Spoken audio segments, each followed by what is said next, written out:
Hey everyone, this is Tim from Your Six Studios. Today in this video, I'm going to show you how to make your profile private or set it to friends only.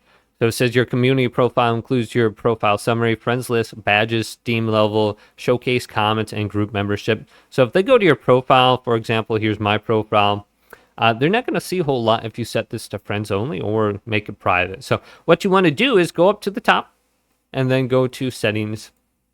And then under account, we can just simply go to privacy settings and it'll bring you to this page right here.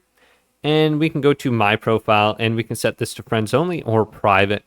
Or we can just go through each thing individually, like game details, friends list, inventory, or comments, or screenshots.